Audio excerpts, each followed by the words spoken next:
ભગવદ્ ગીતા અધ્યયન કેન્દ્ર સાથે પ્રત્યક્ષ અને પરોક્ષ રીતે જોડાયેલા આપ સૌ ગીતા પ્રેમી, જિજ્ઞાસુ, અધ્યયનશીલ અને સૌભાગ્યશાળી ભાઈ બહેનોને સાનુને જય શ્રી કૃષ્ણ. આપ સર્વના હૃદયમાં બિરાજમાન પરમ કૃપાળુ પરમાત્માને વંદન કરી આપણે ગીતા ગાયક પ્રભુ શ્રી કૃષ્ણ અને ગીતા માતાના ચરણોમાં કોટી કોટી દંડવત કરી આજના અધ્યયનનો પ્રારંભ કર્યો. પ્રિયજનો, અધ્યયન પૂર્વ આગામી સપ્તાહમાં આવનારા જે દિન વિશેષ છે એમાં આજે ફાગણ વદ એકાદશી, આજે પાપમોચીની એકાદશી, જેનો સત્સંગ આપણે ઓનલાઈન આજે 4:30 થી 6 દરમિયાન થવાનો છે. આજે સંવત્સરનો છેલ્લો રવિવાર. હવે આવતા રવિવારે જ્યારે આપણે મળીશું ત્યારે નવ સંવત્સર શરૂ થશે, કારણ કે ચૈત્ર સુદ એકમથી નવા વર્ષનો પ્રારંભ થાય છે. એટલા માટે ચૈત્ર સુદ એકમ, ગુડી પડવો 19મી તારીખ અને ગુરુવાર,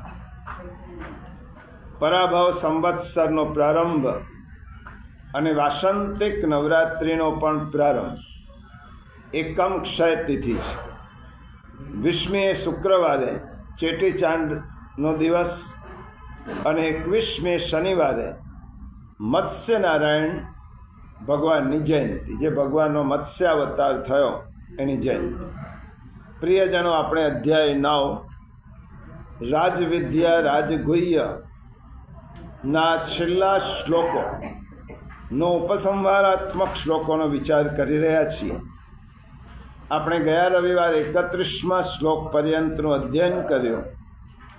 31મા શ્લોકમાં ભગવાને કહ્યું, હે કૌંતેય, કોઈ વ્યક્તિ અત્યંત દુરાચારી હોય છતાં પણ અનન્ય ચિત્તથી જે મારા શરણે આવે છે તો તે પણ ધર્માત્મા થઈ જાય છે, કારણ મારા ભક્તની ક્યારેય દુર્ગતિ થતી નથી. નમે ભક્ત પ્રણશ્યતિ. હવે આપણે ભગવાનને પ્રશ્ન પૂછીએ, આપનો ભક્ત થવા માટે, આપની શરણમાં આવવા માટે કોઈ વિશેષ જાતિની જરૂરિયાત ખરી? વિશેષ લિંગની જરૂરિયાત ખરી? કે બ્રાહ્મણ હોય તો જ આપણને પહેલો પામી શકે, કે પુરુષ હોય એ જ પહેલો પામી શકે, એવું ખરું? ત્યારે ભગવાન આપણને કહે છે, મને પામવા માટે કોઈ જાતિ, કોઈ લિંગ કે કોઈ વિશેષ યોગ્યતાની જરૂર નથી. માત્ર જે મારા શરણમાં આવે છે એ જ પૂરતું છે. અને તેનો જવાબ ભગવાન આ 9મા અધ્યાયના 32મા શ્લોકમાં આપે છે. ખૂબ મહત્વનો શ્લોક છે 9મો અધ્યાય 32મો શ્લોક, પાન નંબર 151. 151 પાન, 9મો અધ્યાય 32મો શ્લોક. મામ હિ પાર્થ વ્યપાશ્રિત્ય પાપયોનયઃ સ્ત્રિયો વૈશ્યાસ્તથા શૂદ્રા સ્તે પિયાન્તિ.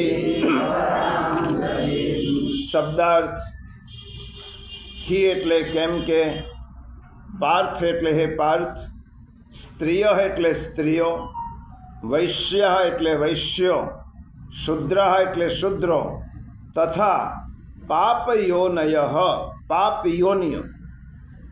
યે એટલે જે કોઈ, અપી એટલે પણ, સ્યુ એટલે હોય, તે એટલે તેનો, અપી એટલે પણ, મામ મારે, વ્યપાશ્રિત્ય શરણે આવીને, પરમ ગતિમ એટલે ગતિને, યાંતિ એટલે પામે છે. ભગવાને શું કહ્યું? શ્લોકનો અર્થ ગીતામાં છે સામાન્ય અર્થ. હે પાર્થ, સ્ત્રીઓ, વૈશ્યો, શુદ્રો તથા પાપ યોની ચાંડાલ આદિ જે કોઈ પણ હોય તેઓ પણ મારે શરણે જઈને પરમ ગતિને જ પામે છે. અહીંયા આ શ્લોકમાં ચિંતકો અને ગીતાજીને ન સમજનારા લોકો આ 3 શબ્દો ઉપર ખૂબ ટીકા કરે છે કે ભગવાને અહીંયા પાપ યોનિનો તો ઉલ્લેખ કર્યો, પણ ભગવાને કહ્યું સ્ત્રીયઃ સ્ત્રીઓ, વૈશ્યાઃ વૈશ્યો અને શુદ્રાઃ શુદ્ર, તે મારે શરણે આવે કોઈ પણ તો મને પામે છે. તો શું ભગવાને આ બધી વાત કહી અને માનવમાં એમ કહ્યું છે કે વૈશ્યો જુદા, સ્ત્રીઓ પુરુષો? પ્રિયજનો, આ શ્લોકમાં ભગવાનના હૃદયને સમજવાનું છે. અનન્ય આ શ્લોકમાં ભગવાને જણાવ્યું, જે કોઈ અનન્ય ભાવે મને ભજે છે, જે કોઈ પણ અનન્ય ભાવે ભજે છે તે ગમે તેટલો પાપી હોય, દોષયુક્ત હોય, છતાં પણ મને ભજીને મને જ પામે છે. આ શ્લોકમાં 4 શબ્દના અર્થ સમજવાના છે. ભગવાન જે કહે છે તે પ્રમાણે પાપ યોનય, એ પહેલાં કહ્યું પાપ યોની, પછી બીજું કહ્યું સ્ત્રીય સ્ત્રીઓ, પછી ત્રીજું કહ્યું વૈશ્યા વૈશ્યો, અને પછી કહ્યું શુદ્રાઃ શુદ્ધ. પહેલાં કહ્યું પાપ યોનિવાળા હોય તો પણ મામહી પાર્થ વ્યપાશ્રિત્ય યેપિષ્યુ પાપયોનય, પાપ યોનિવાળા હોય તેઓ પણ મને પ્રાપ્ત કરવાના અધિકારી છે. હવે પાપ યોની કોણે કહેવાય? એક પહેલો અર્થ સમજી લઈએ. બહુ સ્થૂળ અર્થ આપણે ગીતામાં ઘણીવાર સમજ્યા છે. યોની 3 પ્રકારની છે કર્મ પ્રમાણે. કેટલાક લોકો જીવનભર પાપ જ કરે છે, એ લોકોને પશુ ઇત્યાદિ યોની મળે છે. જે લોકો પુણ્ય જ કરે છે એમને દેવ યોની મળે છે. પરંતુ જેમના ભાથામાં પાપ અને પુણ્ય છે એને મનુષ્ય યોની મળે. એટલે પાપ યોની એટલે પશુ ઇત્યાદિકની યોની, મનુષ્ય યોની એટલે મિશ્ર યોની. સુખ અને દુઃખ બંને ભોગવવા પડે મનુષ્ય. પાપ યોનિનું ફળ દુઃખ જ છે, પુણ્ય યોનિનું ફળ સુખ જ છે. જ્યારે મનુષ્ય મિશ્ર યોનિમાં છે, એટલે એને પાપ અને પુણ્ય એને કરેલા છે, એટલા માટે મિશ્ર યોનિ કહેવાય. આ પહેલો. પાપ યોનિ એટલે પશુ ઇત્યાદિકની યોનિ, મિશ્ર યોનિ એટલે મનુષ્ય યોનિ, અને પુણ્ય યોનિ એટલે દેવતાઓ વગેરે. હવે એનો બીજો તાત્વિક અર્થ જોઈએ. શ્રીમદ ભગવદ્ ગીતાને સમજવા માટે મહાપુરુષોના ચરણે જવું પડે. એમાં બીજો અર્થ જોઈએ, જે કોઈ પરમાત્માના સ્મરણથી વંચિત છે એને જ પાપી કહ્યો છે. અહીંયા પાપી કોણે કહેવાય? જે કોઈ પરમાત્માના સ્મરણથી વંચિત છે તે પાપી છે. જેણે પોતાના અંતરાત્માને જાણવા માટે પ્રયત્ન કર્યો નથી. બરાબર સમજો. જેને પોતાના અંતરાત્માને જાણવા માટે પ્રયત્ન કર્યો નથી અને વિષય ભોગમાં જ રત રહીને ભગવાનની ભક્તિ ત્યજી દીધી છે, એ પાપી છે. આ પાપીની વ્યાખ્યાઓ શાસ્ત્રએ આપી છે. જે વ્યક્તિ ભગવાનની ભક્તિ જેને ત્યજી દીધી છે, વિષયના ઉપભોગ કરવાની ગીતાએ ના નથી પાડી, પરંતુ એ મર્યાદિત છે. પરંતુ તેમાં જ રમમાણ થઈને જે ભગવાનની ભક્તિ છોડી દીધી છે તે પાપી છે. સુભાષિતકારે કહ્યું છે, આહાર નિદ્રા ભયમૈથુનંચ સામાન્ય મેં તત્ પશુભિર નરાન ધર્મો હિ તેષામ અધિકો વિશેષ ધર્મેન હીના પશુભિ સમાન. આહાર નિદ્રા ભય અને મૈથુન, આ 4 વાતો તો મનુષ્ય અને પશુમાં સમાન છે. આહાર, નિદ્રા, ભય અને મૈત્ર. સુભાષિતકારે કહ્યું ધર્મો હિ તેષામ. તો પશુ યોનિથી માણસને જુદો પાડનાર કયું તત્વ છે? ધર્મ. ધર્મ એ માણસને માણસ બનાવે છે. અને ધર્મેણ હીના પશુભિ સમાન. ધર્મ વગરનો માણસ પશુ સમાન છે, એટલે પાપ યોનિ કહેવાય. ચિત્તને અશુદ્ધ રાખીને અનાત્માને આત્મા માને એનું નામ ઘોર પાપ. આ પણ શાસ્ત્રમાં વ્યાખ્યા કરે છે. પોતાના ચિત્તને અશુદ્ધ રાખીને અનાત્માને આત્મા માની લેવો, શરીરને જ આત્મા માની લેવો, એ મોટું પાપ છે. એટલા માટે મહર્ષિ વેદવ્યાસે એક શ્લોકમાં ખૂબ સરસ કહ્યું કે ચિત્ત વદંતી ધનહીન જનો જગન્ય. કેચિદ વદંતી ગુણહીન જનો જગન્ય. વ્યાસો વદત્યખિલ વેદ વિશેષ વિજ્ઞો નારાયણ સ્મરણહીન જનો જગન્ય. વેદવ્યાસે બહુ સુંદર વાત કરી. કેટલાક લોકો એમ કહે છે કે જેની પાસે ધન સંપત્તિ નથી એનું જીવન વ્યર્થ છે. કેટલાક લોકો એમ કહે છે કે જેનામાં ગુણો નથી એનું જીવન વ્યર્થ છે. પરંતુ વેદવ્યાસજી કહે છે નારાયણ સ્મરણહીન જનો જગન્ય. જેના જીવનમાં નારાયણનું સ્મરણ નથી એનું જીવન નકામું છે, એનો કોઈ અર્થ નથી. એટલા માટે જેના મુખમાંથી નારાયણનું સ્મરણ નથી થતું એ પાપ યોનય કહેવાય. એટલે આ ગીતાના પહેલા શબ્દને સમજો. પાપ યોની કોણે કહેવાય? માત્ર પશુઓની નહીં, માનવ અવતારમાં પણ જેની પાસે ઉપર પ્રમાણેની યોગ્યતા નથી એ પાપ યોની કહેવાય. ભગવાનની ભક્તિ વગરનો વ્યક્તિ એ પાપી કહેવાય. આ સીધી એની સારભૂત વ્યાખ્યા આટલી સમજી લઈએ કે જેને ભગવાનનું સ્મરણ નથી કર્યું, ભગવાનની ભક્તિ નથી કરી, પોતાના આત્મતત્વને પામવા માટે પ્રયત્ન નથી કર્યો, એ પાપીઓ. એટલે ભગવાને પહેલાં શું કહ્યું? મામ હિ પાર્થ વ્યપાશ્રિત્ય યેપી સ્યુઃ પાપયોનય. હે પાર્થ, મારી પાસે મારા શરણમાં આવનાર પાપ યોની વાળો હોય તો પણ, જો ભગવાને આશ્વાસન આપ્યું છે પહેલાં પાપ યોની આ બધી કહેવાય, પણ પાપ યોની વાળા માણસો પણ મારા શરણમાં આવે છે તો પણ. એનો અર્થ શું થયો? ગમે એટલો કુપુત્ર હોય, વ્યસની હોય, દુર્જન હોય, દુસ્સંગી હોય, પણ એકવાર માની પાસે આવે છે અને તેના ચરણમાં બેસે છે તો માં તેના દુર્ગુણોનો વિચાર નથી કરતી. તેને એમ લાગે છે આ મારો પુત્ર છે.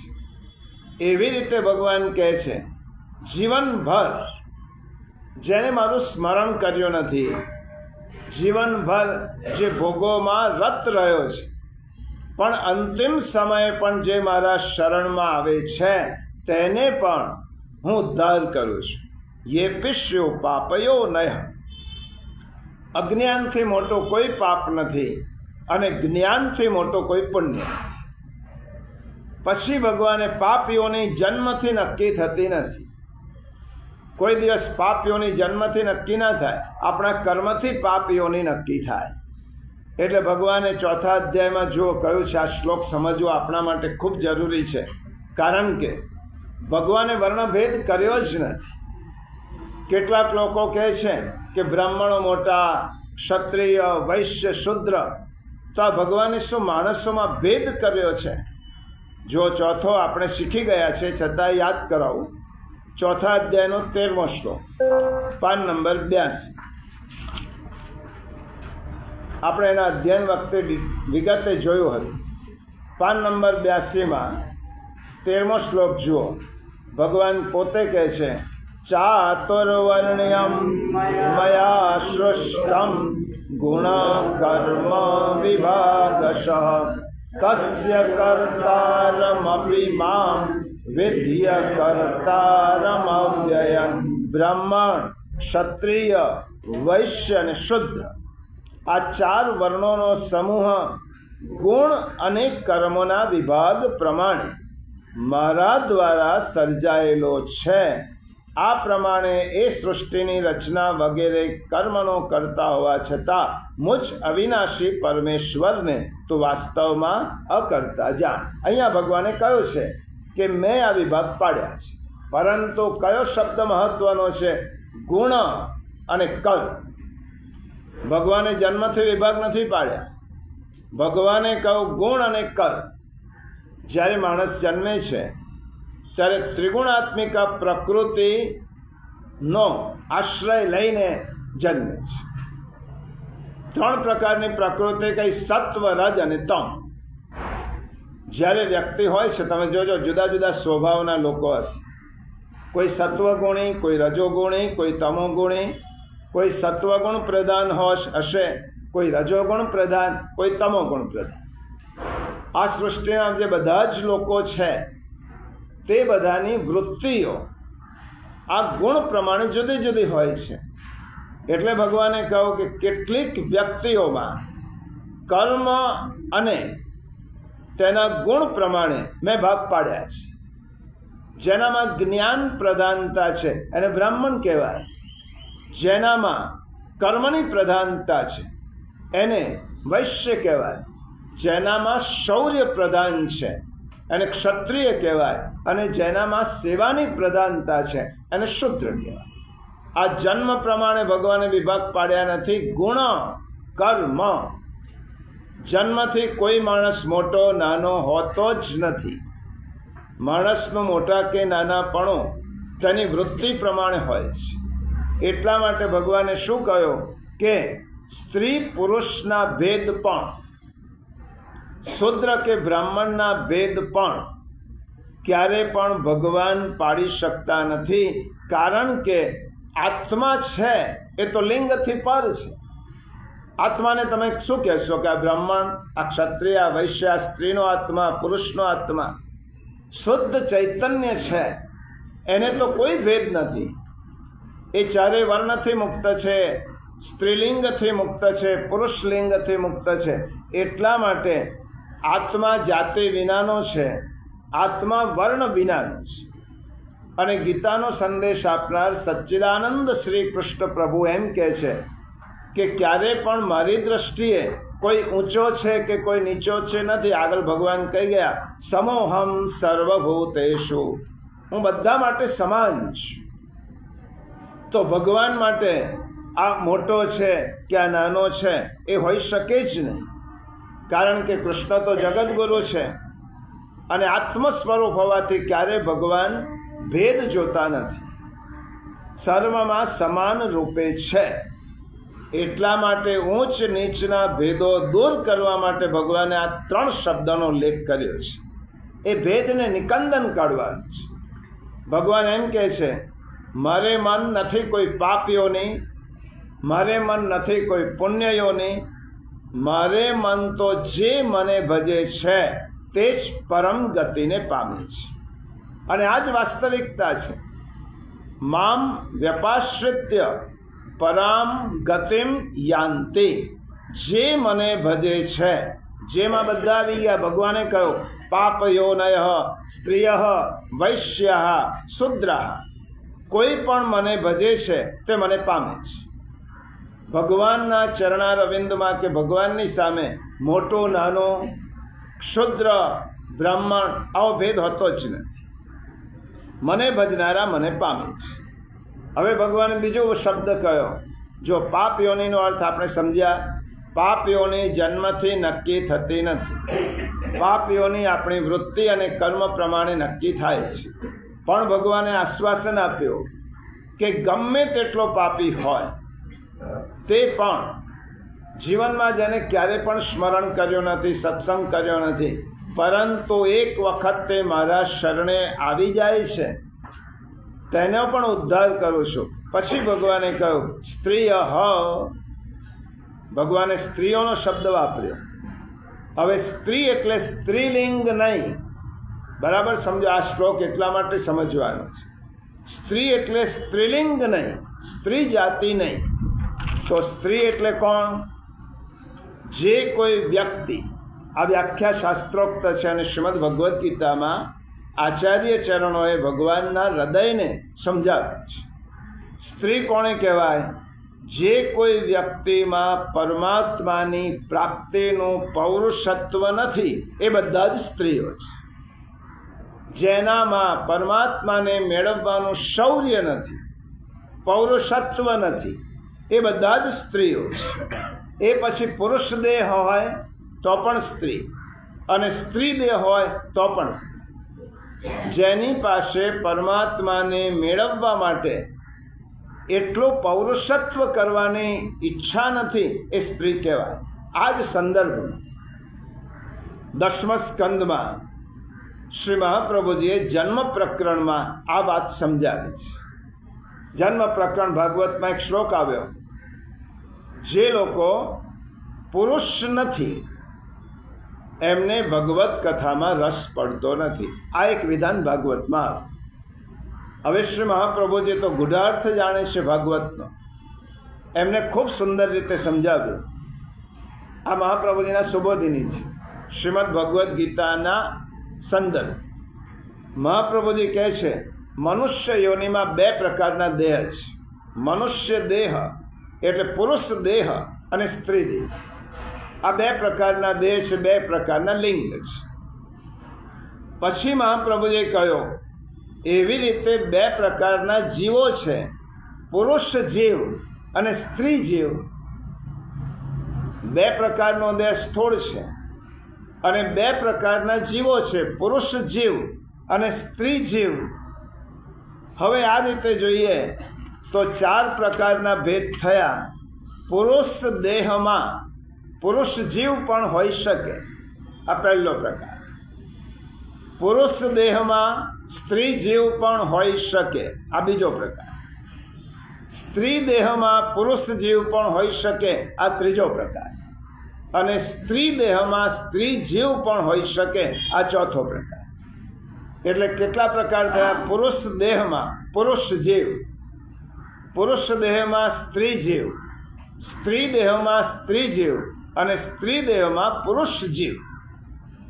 હવે દેહ સ્ત્રીનો હોય, બરાબર સમજો, દેહ સ્ત્રીનો હોય, પરંતુ ભગવત પ્રાપ્તિ માટે એટલો બધો પુરુષાર્થ હોય તો તેને સ્ત્રી દેહમાં પુરુષ જીવ છે એમ મહાપ્રભુજી કહે છે. દેહ લિંગ સ્ત્રીનું છે, પરંતુ ભગવત પ્રાપ્તિ માટેનો એવો પુરુષાર્થ છે તો એને સ્ત્રી દેહમાં પુરુષ છે એમ કહેવાય. દેહ પુરુષનો હોય પણ પરમાત્માની પ્રાપ્તિનું પૌરુષત્વ ન હોય તો એ પુરુષ છતાં પણ સ્ત્રી જીવ કહેવાય. હવે દાખલા તરીકે મહામનીષી ગાર્ગી, ઉપનિષદના ચરિત્રો છે. ગાર્ગી, મૈત્રેયી, સુલભા, શ્રીમદ ભાગવતમાં ગોપિકાઓ, દ્રૌપદી, રાધિકાજી, આ બધા સ્ત્રી પાત્રોનો એટલા માટે ઉલ્લેખ કરો છો સમજવા માટે ભગવાને સ્ત્રીયાહ કહ્યો છે. શ્રી મહાપ્રભુજીની વ્યાખ્યા બહુ સ્પષ્ટ છે. પુરુષ દેહમાં સ્ત્રી જીવ હોઈ શકે છે અને સ્ત્રી દેહમાં પણ પુરુષ જીવ હોઈ શકે છે. પુરુષ તેને કહેવાય કે જેને ભગવાનને મેળવવા માટે જેને પૌરુષત્વ નિર્માણ કર્યું છે. હવે શબરી, મીરા વગેરે ઘણા બધા આ બધી સ્ત્રીઓ છે, છતાં પણ સાક્ષાત પૌરુષત્વની પ્રેરણા મૂર્તિઓ છે સ્ત્રી, પણ પૌરુષત્વની પ્રેરણા મૂર્તિ છે. સ્ત્રીપણું એ શરીર સાથેનો નહીં પણ સ્વભાવનો સંકેત કરનાર સંજ્ઞા છે. અને અહીંયા ભગવાને સ્ત્રીલિંગનો ઉલ્લેખ કર્યો નથી. સ્ત્રી સ્વભાવ, સ્ત્રીયાહા, એનો અર્થ શું થયો? સ્ત્રીનો સ્વભાવ. હવે સ્ત્રીનો સ્વભાવ કોને કહેવાય? જેને માત્ર વિષયોમાં જ રુચિ છે, સંસારમાં જ આસક્તિ છે. એ પછી લિંગ દેહથી પુરુષ પણ હોય અને સ્ત્રી પણ હોય. હવે ગાર્ગી પરમહંસ કહેવાતી, ઉપનિષદનું પાત્ર છે. પરમહંસ કહેવાતી હતી. શરીર પર વસ્ત્ર નહીં, સૂતરનો એક ધાગો રાખતી. સ્ત્રી પરમહંસ ગાર્ગી કહેવાય, કારણ કે તેને દેહાભિમાનને ભસ્મ કરી દીધો હતો, દેહની સાથેનું તાદાત્મ્ય તોડી નાખ્યું હતું અને પુરુષના ખમીરને શરમાવે તેવી આ ઋષિકા હતી, સ્ત્રી હતી. એ જ્યારે યાજ્ઞવલ્ક્ય ઋષિ પાસે જાય અને વેદના પ્રશ્નો પૂછે ત્યારે યાજ્ઞવલ્ક્ય જેવા બ્રહ્મજ્ઞાની ઋષિએ ક્ષણ માટે થંભી જવું કે આ ગાર્ગી કયો પ્રશ્ન પૂછશે. આવી ગાર્ગી પૌરુષત્વનો માત્ર શાશ્વત પ્રવાહ નહોતી, વાસ્તવમાં તે પુરુષોમાં પણ સર્વોત્તમ હતી. સ્ત્રી પુરુષોમાં સર્વોત્તમ ગાર્ગી. આજે વેદ, શ્રુતિ અને ઇતિહાસ આ ગાર્ગીની યશોગાથા છે. મહાભારતમાં એક કથાનક છે.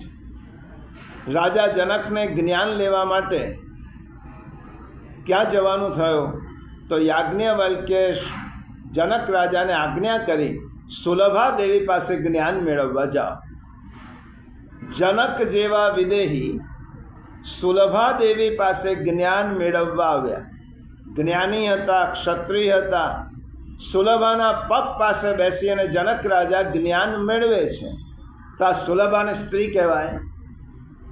આ સુલભા પુરુષ કરતાં પણ ચડિયાતી કહેવાય કે જેની પાસે જ્ઞાની જનક આવે છે એ સ્ત્રી દેહમાં પુરુષ જીવ છે. આ ગાર્ગી છે, સુલભા છે, મૈત્રેયી છે, મીરા છે, ગોપિકાઓ છે.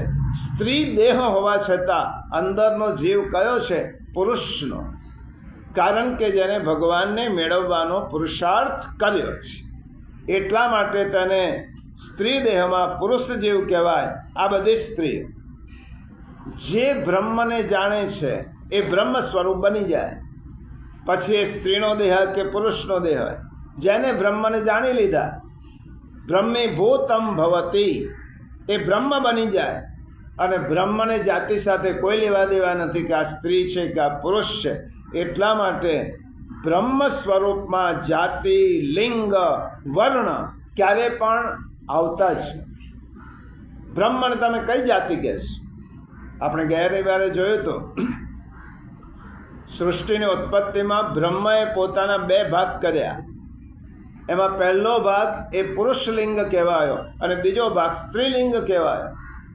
તો તમે પુરુષ અને સ્ત્રીલિંગ પ્રમાણે એમ નક્કી નથી કરી શકતા કે આ સ્ત્રી છે એટલે ભગવાનને પામવાનો અધિકાર નથી, પુરુષ છે એટલે અધિકાર છે.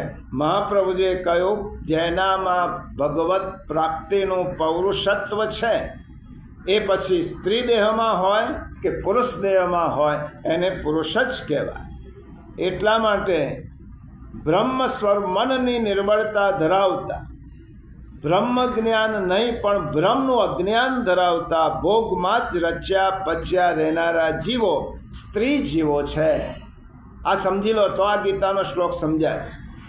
જે વ્યક્તિ બ્રહ્મ જ્ઞાનમાં નહીં પણ બ્રહ્મ જ્ઞાન, બ્રહ્મના જ્ઞાનમાં રચ્યા પચ્યા રહે છે, ભોગમાં જ રચ્યા પચ્યા રહે છે, વિષયોમાં જ જેની આસક્તિ છે, તેવા જીવો, મહાપ્રભુજીએ પુરુષ દેહ કે સ્ત્રી, તેવા જીવો એ સ્ત્રી જીવો કહેવાય. એ સ્ત્રી જીવો પુરુષ દેહમાં પણ હોય અને સ્ત્રી દેહમાં પણ હોય. આ જ વાત અષ્ટાવક્ર મુનિએ અષ્ટાવક્ર ગીતામાં કહી છે જનક રાજાને, આશ્ચર્ય મોક્ષ કામસ્ય મોક્ષા દેવ વિભીષિકા. મોક્ષનો ભય અનુભવે છે એ લોકો સ્ત્રી સ્વભાવના કહેવાય. જેને મોક્ષનો ભય લાગે છે, જેને ભગવાનના ચરણમાં જતા ડર લાગે છે, ભગવાનના ચરણારવિંદથી વિમુખ છે, એ બધા જ સ્ત્રી સ્વભાવ યુક્ત છે. ટૂંકમાં ભગવત પ્રાપ્તિનું પૌરુષત્વ દાખવનારા પુરુષ છે. પછી તે પુરુષ દેહમાં પણ હોય કે સ્ત્રી દેહમાં પણ હોય. તેથી જો કોઈ ભ્રાંતિમાં હોય કે સ્ત્રી શરીર પાપ યોની છે તો તેવી માન્યતા ધરાવનાર મૂર્ખ કહેવાય, મૂઢ કહેવાય, અજ્ઞાની કહેવાય. કારણ કે સપ્તશતીમાં પણ કહ્યું, માર્કંડેય પુરાણમાં, સ્ત્રી એટલે કોણ? સ્ત્રિયા સમસ્તા સ્તવદેવી ભેદા. આ જગતની તમામ સ્ત્રીઓ હે જગન્માતા તમારું સ્વરૂપ છે. તો આ સ્ત્રીને તમે હલકી છે એમ કેવી રીતે કહી શકો? એટલા માટે આ વ્યાખ્યા સમજી લો. અહીંયા ભગવાને કહ્યું સ્ત્રીય હ, એનો અર્થ સ્ત્રી દેહ નહીં, સ્ત્રી જીવ, સ્ત્રી સ્વભાવ. અને આ સ્ત્રી સ્વભાવ કોઈ પણ દેહમાં હોઈ શકે છે. પછી કહ્યું વૈશ્ય, કર્મથી જ મનુષ્ય વૈશ્ય છે. જે પરબ્રહ્મને નહીં પણ પૈસાને જ પરમેશ્વર ગણે તેનું નામ વૈશ્ય. જે વણિક વૃત્તિવાળા વૈશ્ય છે. આ વૃત્તિ છે. ફરી કહું, જન્મથી આ પ્રકાર ભેદ છે જ નહીં. જેનામાં માત્ર પૈસાને જ પ્રાધાન્ય આપવાની વૃત્તિ છે તે કોઈ પણ વર્ણમાં જન્મેલો હોય, બ્રાહ્મણ હોય, વૈશ્ય હોય, ક્ષત્રિય હોય, શૂદ્ર હોય, પૈસાને પ્રાધાન્ય આપવાની વૃત્તિ જેનામાં છે તેને વૈશ્ય વૃત્તિ કહેવાય. પછી દેહ ભલે બ્રાહ્મણનો હોય, દોલત અને સંપત્તિ દ્વારા જ જે વણાયેલો છે તેનું નામ વૈશ્ય. દોલત અને સંપત્તિ દ્વારા જે વણાયેલો છે ભાગવતમાં આવે છે. આ શબ્દ ભાગવતમાં પણ છે, 7મા સ્કંદમાં. પ્રહલાદજી અને નૃસિંહ ભગવાન વચ્ચેનો વાર્તાલાપ છે. નૃસિંહ ભગવાન પ્રસન્ન થઈ અને પ્રહલાદજીને વરદાન માગવાનું કહે છે. ત્યારે પ્રહલાદજી કહે છે કે હે ભગવાન, મેં આપણી ભક્તિ કરી છે, કોઈ વસ્તુ મેળવવા માટે કરી નથી. મેં આપણી ભક્તિ માત્ર ભક્તિ માટે જ કરી છે. કારણ કે ભક્તિ કરીને ભગવાનની પાસેથી કોઈ વસ્તુ માગવી એ તો ભગવાનની સાથેનો સોદો છે, ભગવાનની સાથેનો વેપાર છે. અને પ્રહલાદજી આ શબ્દ બોલ્યા છે, યસ્ય આશીષા શાસ્તે ન સ ભૃત્ય સ વૈ વણિક. આ ભાગવતનો શ્લોક છે. જે વ્યક્તિ, જે સેવક આપની પાસે પોતાની કામના પૂરી કરાવવા ઈચ્છે છે તે સેવક નથી, તે તો લેણ દેણ કરનારો વણિક છે, વેપારી છે. તો વૈશ્ય કોણે કહેવાય? જન્મે કોઈ કદી શૂદ્ર નથી કે જન્મે કોઈ વૈશ્ય નથી, વૃત્તિથી વૈશ્ય કહેવાય. એટલે ભગવાને બીજો શબ્દ કયો વાપર્યો? જેની વૈશ્ય વૃત્તિ છે તે પણ. એનો અર્થ એવો થયો કે જેને માત્ર ધન દોલત સાથે જ પ્રેમ કર્યો છે તેવી વ્યક્તિ પણ જો મારા શરણમાં આવે છે તો તેને પણ હું પરમ ગતિ આપું છું. એટલે વૈશ્ય. પછી કહ્યું શુદ્ર. જન્મે કોઈ શુદ્ર નથી. જન્મેલા બાળકના શરીર પર કોઈ છાપ હોતી જ નથી કે આ બ્રાહ્મણ, કે આ શુદ્ર, કે આ વૈશ્ય. જે કોઈ લઘુ ગ્રંથિથી પીડાતો હોય એનું નામ શુદ્ર. જે કોઈ લઘુ ગ્રંથિ છે, જેને કોઈ પોતાના પરબ્રહ્મને બદલે પોતાને પામર જીવ સમજતો હોય એ શુદ્ર છે.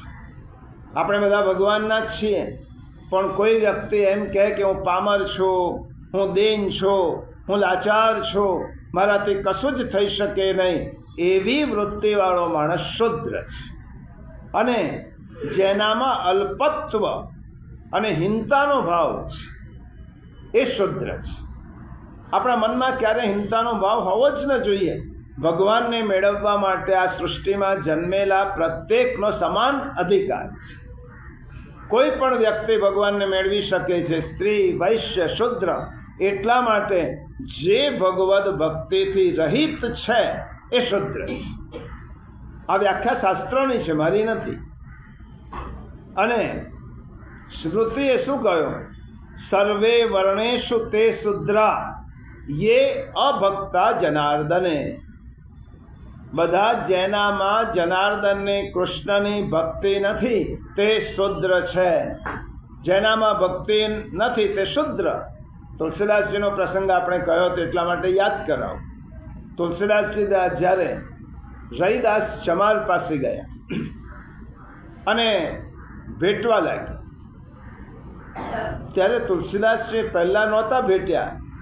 વર્ણ તેમના બ્રાહ્મણ હતા એટલે એમને થયું કે આ તો ચમાર વર્ણનો છે, મને કેવી રીતે સ્પર્શ થાય. પછી જ્યારે રૈદાસ ચમારનું મહાત્મ્ય સાંભળ્યું ત્યારે તુલસીદાસજી દોડતા ગયા અને બોલ્યા, ચતુરાઈ ચૂલે પડી પૂર पर्यो आचार, तुलसी हरि की भक्ति बिन चारो वर्ण चमार। હરિની ભક્તિ વગર બધા જ લોકો ચમાર છે, શુદ્ર છે.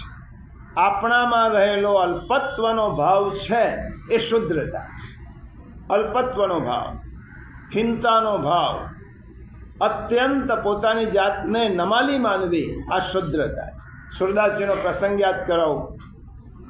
સુરદાસજી શ્રી મહાપ્રભુજીને પ્રથમ મિલન હતું. સુરદાસજી પહેલી જ વાર મળવા ગયા શ્રી મહાપ્રભુજીને મળવા ગૌઘાટ પર સુરદાસજી જાય છે.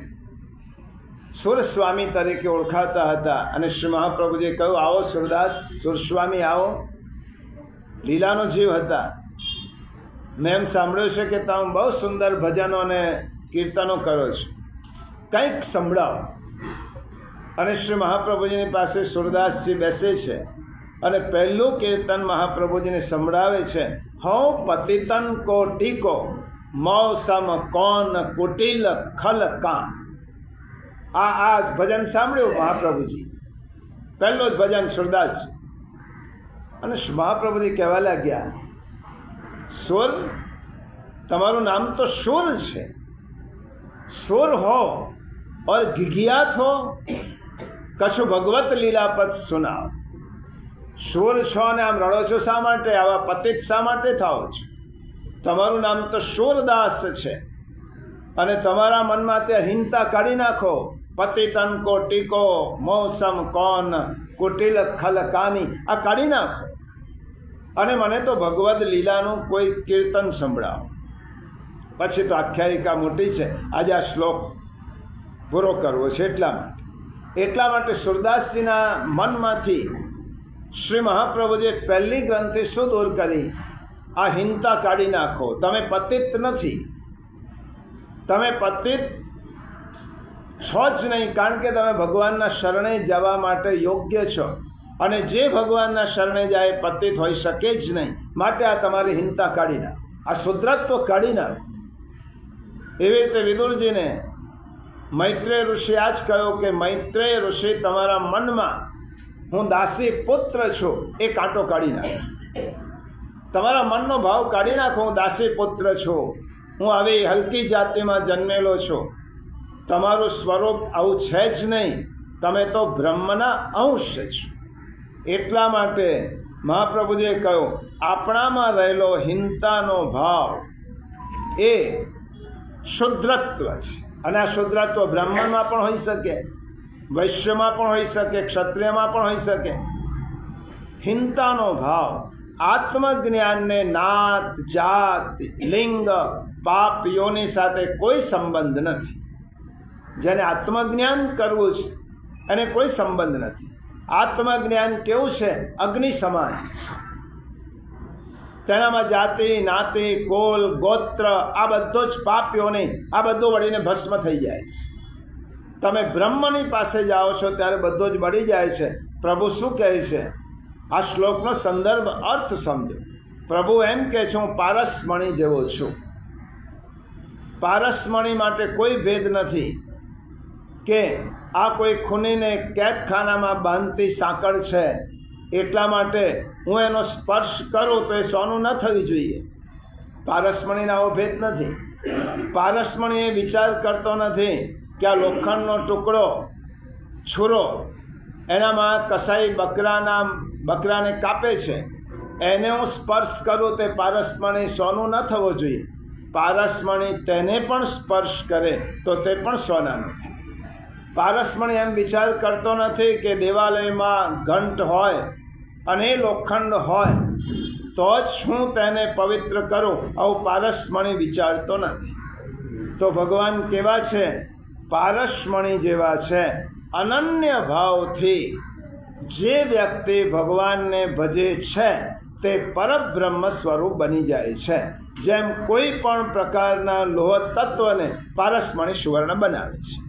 હવે આ શ્લોકમાં ભગવાને ઘોષણા કરી છે, હું ભેદ મિટાવનાર જ્ઞાનાગ્નિ છું અને જ્ઞાનરૂપી અગ્નિને જાતિ સાથે સંબંધ નથી. આ ભ્રમણા આપણામાંથી દૂર કરવાની છે. ગીતાનું જે અધ્યયન કરે છે એ ભગવાન ગીતામાં આ સમજાવે છે કે તમારામાંથી લિંગ ભેદ, જાતિ ભેદ, વર્ણ ભેદ આ દૂર કરો, કારણ કે ભગવાનની પાસે ગયો તે ભગવાનનો જ સમજ. એ પછી કોઈ પણ જાતિનો હોય, લિંગનો હોય.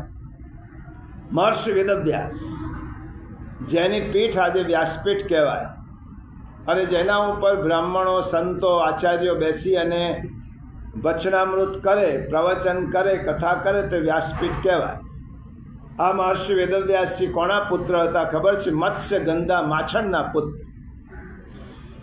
માછી મત્સ્યગંધાના પુત્ર હતા. એ જાતે તે બ્રાહ્મણ નહોતા. પોતાના પૌરુષત્વથી તેમને બ્રાહ્મણત્વ નિર્માણ કર્યું. તો વેદવ્યાસજીનું કેટલું મહત્વ કે મહાભારત જેવો ગ્રંથ આપ્યો, ઇતિહાસ આપ્યો, જેના માટે એમ કહેવાય કુજંતમ રામ રામેતિ મધુરમ મધુરાક્ષરમ આરુહ્ય કવિતા શાખામ વંદે વાલ્મીકી કોકિલ. વિશ્વામિત્ર ઋષિએ જેની સ્તુતિ કરી છે, વાલ્મીકી. વાલ્મીકી કોના પુત્ર હતા? કઈ જાતિમાં જન્મેલા હતા? કોળી પુત્ર. વાલ્મીકી કોળીના પુત્ર હતા. જેને તમે શુદ્ર, ભગવાને કહ્યું છે શુદ્ર પણ જાતિ ભેદ નથી, તે મારી પાસે આવે તો એને પામે છે. નારદ ઋષિનો સંગ થયો અને વાલિયામાંથી વાલ્મીકી થયા. આજે વાલ્મીકીનું પૂજન થાય, સપ્તર્ષિમાં ગણતરી થાય. અગત્ય મુનિ, જેને સમુદ્રને પીવાનું પણ સામર્થ્ય ધરાવ્યો હતો, આ અગત્ય મુનિ વેશ્યા પુત્ર હતા. વેશ્યાના પુત્ર અગત્ય મુનિ. આપણે એમની પૂજા કરીએ છીએ આજે. છતાં કોઈ પાપ યોની તેમને આત્મજ્ઞાનથી વંચિત રાખી શકી નથી.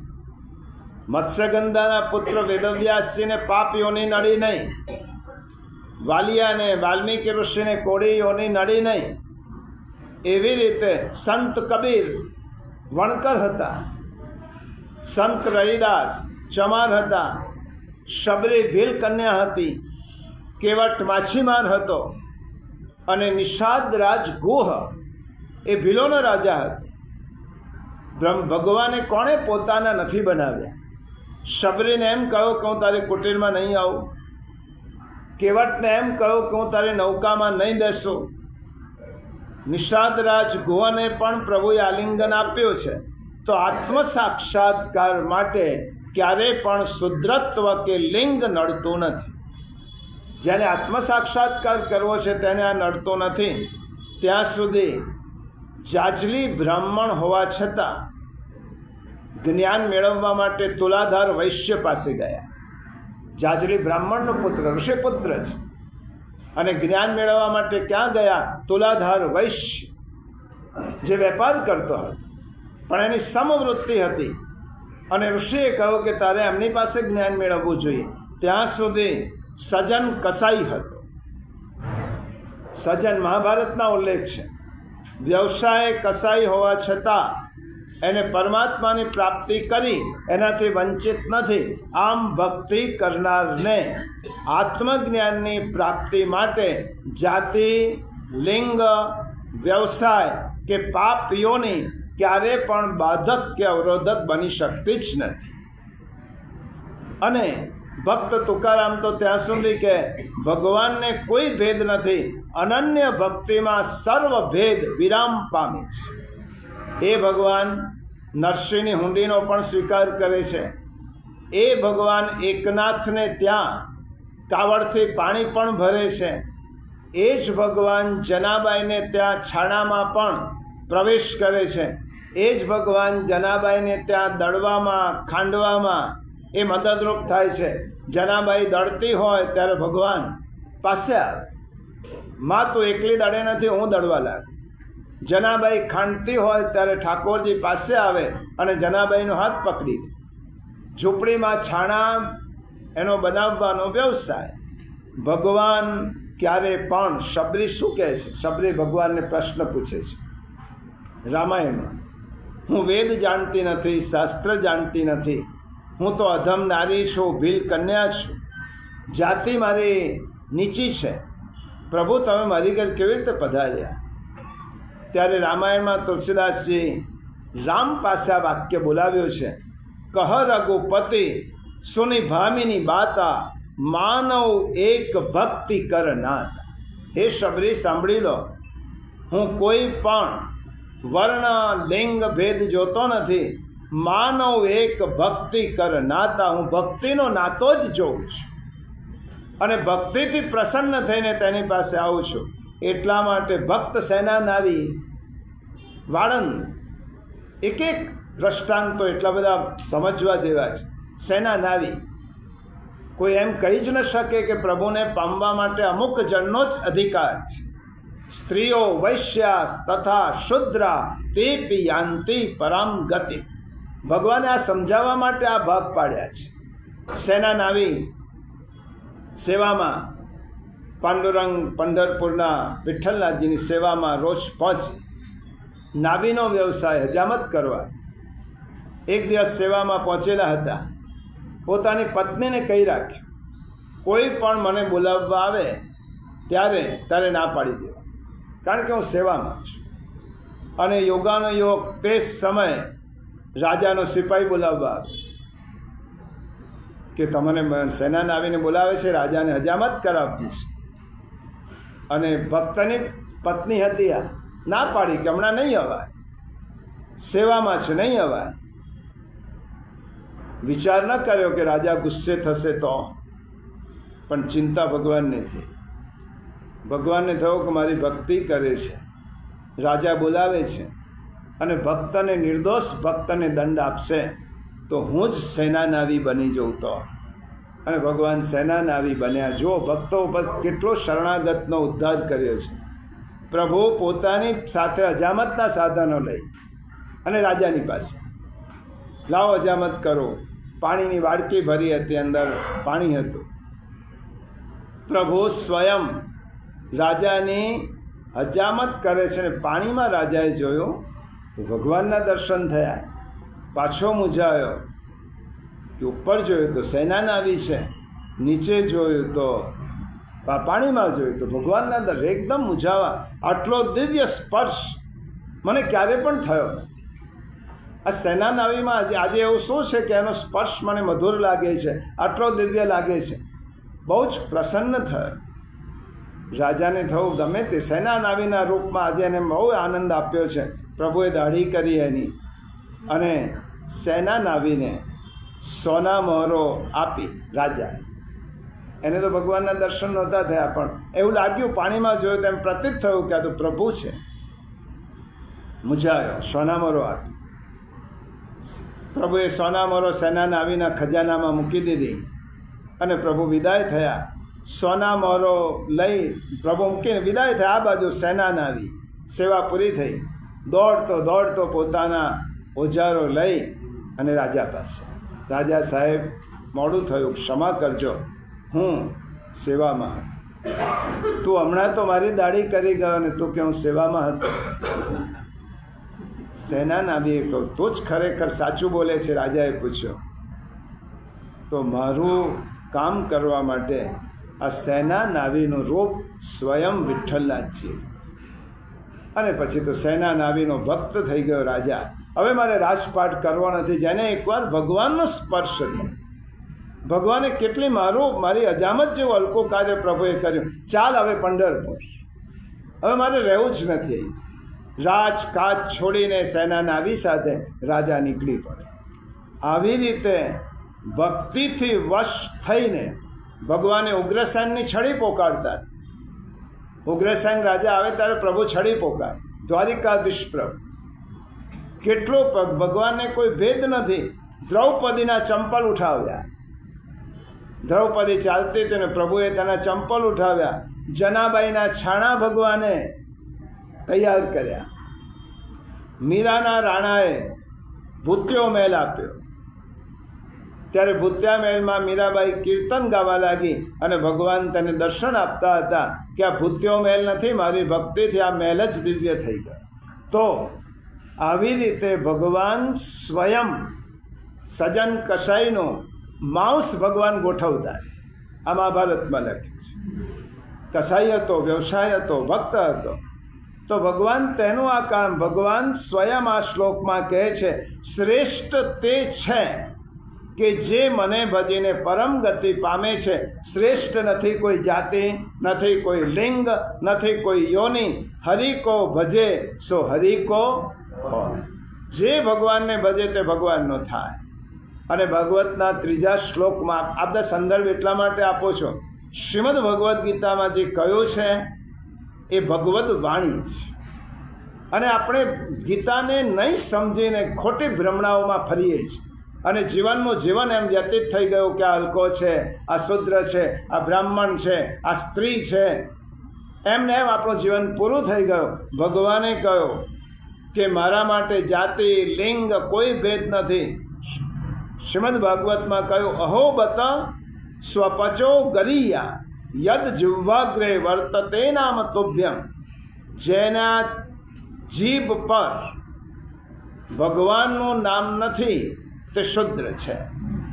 જેના જીભ પર પ્રભુ આપનું નામ નથી તે શુદ્ર છે. પદ્મ પુરાણમાં તો એનાથી આગળ કહ્યું, ચાંડાલોપી મુને શ્રેષ્ઠો વિષ્ણુ ભક્તિ પરાયણ. વિષ્ણુ ભક્તિ વિહીનસ્તુ દ્વિજોપી સ્વ પચાધમ. હરિભક્તિમાં લીન રહેનારો ચાંડાલ પણ બ્રાહ્મણથી શ્રેષ્ઠ છે અને વિષ્ણુ ભક્તિ રહિત બ્રાહ્મણ પણ ચાંડાલથી પણ અધમ છે. આ પદ્મપુરાણમાં કહ્યું. સ્વયં પરમાત્માએ આ શ્લોકમાં અસંગ સ્વરૂપની બ્રહ્મ વિદ્યાની, રાજવિદ્યાની નિર્દોષતાની સ્તુતિ કરી છે ભગવાન. આ ઉપસંહારાત્મક શ્લોક છે. અને ભક્તિનો અધિકાર બધાને જ છે.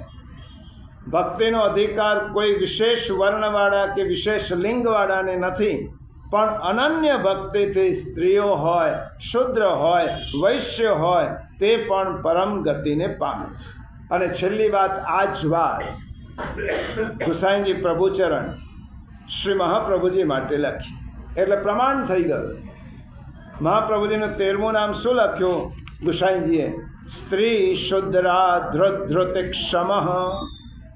જો ભગવાને ગીતામાં કહ્યું તેમ સર્વોત્તમમાં મહાપ્રભુજી માટે ગુસાઈજીએ લખ્યું, સ્ત્રી અને શુદ્રનો ઉદ્ધાર કરવા માટે મહાપ્રભુજી સમર્થ છે. એમને પણ ભેદ જોયો નહીં, ભૂતલ પર પ્રગટ થઈ અને આમનો ઉદ્ધાર કર્યો. કારણ કે શ્રી મહાપ્રભુજીએ જોયો કે સમાજમાં આ બંનેને ભક્તિથી વંચિત રાખવામાં આવે છે. સ્ત્રીઓ હોય, શુદ્ર જાતિ હોય, એ લોકોને ભક્તિનો અધિકાર નથી અપાતો. ત્યારે મહાપ્રભુજીએ ગીતાના વચનને સત્ય કરવા માટે સ્ત્રીઓ, શુદ્રો આ બધાને ભગવદ સેવાનો અધિકાર આપ્યો.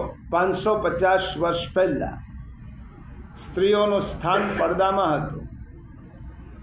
છોકરાઓનો ઉછેર એ સિવાય તેને બીજું કશું જ નહોતું. પડદામાં તેનું સ્થાન, ઘણી બધી મર્યાદા, થાય આ ન થાય એવી મર્યાદા હતી. એવા સમય શ્રી મહાપ્રભુજીએ સ્ત્રીઓ અને શુદ્રોને પોતાની શરણમાં લીધા અને કહ્યું કે ધર્માચરણનો સેવાનો અધિકાર તમારો પણ છે. તમે શા માટે સેવા ન કરી શકો? અને 84 વૈષ્ણવોમાં એવા કેટલાય છે. મહાવનમાં એક ક્ષત્રાણી, શ્રી મહાપ્રભુજીએ તેમને અધિકાર આપ્યો હતો ચરણ સેવા. ક્ષત્રાણી હતા, પાદુકા સેવાનો અધિકાર આપ્યો.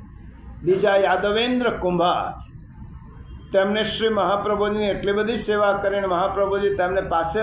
મોહના ભંગી, આ નામ સાથે કહું છું, મોહના ભંગી ગુસાઈજીના સેવક. શ્રીનાથજી એમનાથી એટલા બધા પ્રસન્ન હતા કે નવરાશના સમયે તેમના ખભા ઉપર બેસીને શ્રીનાથજી રમતા. એમનું નામ મોહના ભંગી. ગુસાઈજી એટલી બધી કૃપા કરી હતી. એવા શુદ્ર મહાપ્રભુજી શું કહું? પુષ્ટિ માર્ગમાં ગુરુ કોણ? ગોપિકા. આપણા બધાના ગુરુ ગોપિકાઓ છે, કારણ કે તેઓ સ્ત્રીઓ નથી. તેમનામાં રહેલો પ્રબળ પુરુષાર્થ છે એ એમને કોઈ પણ મહાન પુરુષ કરતાં પણ ઊંચી સાબિત કરે છે. સુખદેવજીએ મંગલાચરણમાં કહ્યું, કિરાત હુણાંગ્ર પુલિંદ પુલકસા. આ પણ ભાગવતનો શ્લોક છે. આત્મીય કંક યવન ખસાદય યે નેચ પાપા યદુપાશ્રયાશ્રયા શુદ્ધ્યંતિ તસ્મૈ પ્રભ વિષ્ણવે. અને સુખદેવજી કહે છે કે જેમના આશ્રિત ભક્તોનો આશ્રય લઈને કિરાત, હુણ, આંધ્ર, પુલિંદ, પુલકસ આ બધી શુદ્ર જાતિના લોકોની વાત છે. આભીર, કંક, યવન, ખસ વગેરે અધમ જાતિના લોકો અને તે સિવાય બીજા પણ મોટા મોટા પાપીઓ પણ જેમના શરણમાં જઈને પવિત્ર બની જાય છે એવા શ્રી કૃષ્ણ પ્રભુને હું નમન કરું છું. ક્યાં ભેદ આવ્યો? ભાગવતમાં કહ્યું, ગીતામાં કહ્યું, અને કોઈ ભેદ આપણા શાસ્ત્રોએ કર્યો નથી. શ્રીમદ ભગવદ્ ગીતામાં ભગવાન આ શ્લોક દ્વારા એમ કહેવા માગે છે, મામ હિ પાર્થ વ્યપાશ્રિત્ય, હે પાર્થ. જે અદ્ભુત શ્લોક ભગવાને કહ્યો છે. અને પછી ભગવાન કહે છે તો પછી બીજા લોકોની તો વાત જ શું કરવાની. એ શ્લોક ભગવાન 33મા શ્લોકમાં કહે છે,